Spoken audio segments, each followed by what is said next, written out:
Hey everyone, welcome to my channel. तो ये है ग्रेड 6 का फ्रैक्शन का क्वेश्चन और मैं ये बुक यूज़ कर रही हूँ ऑक्सफोर्ड की मैथ्स एज की ग्रेड 6 की, जिसमें मैं आपको बताऊँगी कि इस क्वेश्चन को हम किस तरीके से सॉल्व करेंगे।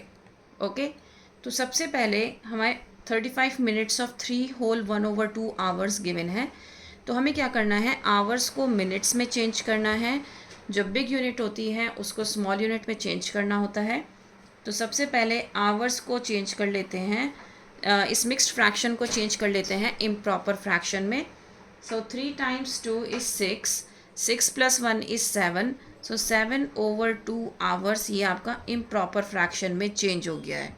ठीक है, अब हमें क्या करना है, हमें पता है 1 hour is equals to 60 minutes, right. तो मुझे कितने आवर्स में निकालना है, 7/2।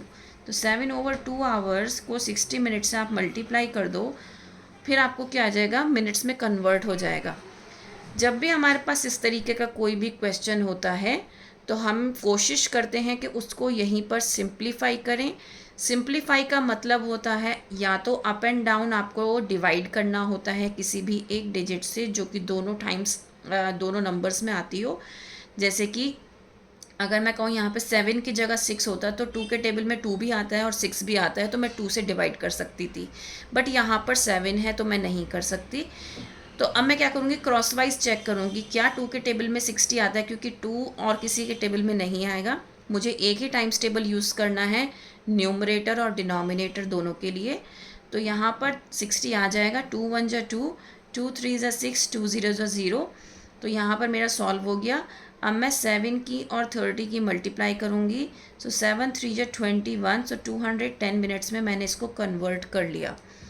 अब क्योंकि गिवन है 35 मिनट्स ऑफ 3 होल 1/2 आवर्स, तो मैंने आवर्स को मिनट्स में कन्वर्ट कर लिया है। अब हम इसको सॉल्व करते हैं। तो ये जो गिवन है 35 मिनट्स, मैं क्या करूँगी, इसको मैं न्यूमरेटर में लिखूँगी और जो मैंने अभी कन्वर्ट करके आंसर निकाला है उसको मैं लिखूँगी डिनोमिनेटर में। नाउ मैं इसको सॉल्व करूँगी। सो या तो 3 के टेबल में 21 आता है लेकिन 35 नहीं आता, 7 के टेबल में 21 भी आता है और 35 भी आता है, तो मैं 7 से डिवाइड करूँगी। सो 7 × 5 = 35, 7 × 3 = 21, 7 × 0 = 0। नाउ अब 5 के टेबल में 30 आता है, तो 5 × 1 = 5, 5 × 6 = 30। तो 1/6 क्या हो गया, मेरा आंसर हो गया। उम्मीद करती हूँ कि ये क्वेश्चन आपको बहुत अच्छे से समझ में आया होगा। If yes, please like, share and subscribe. That's all, thank you.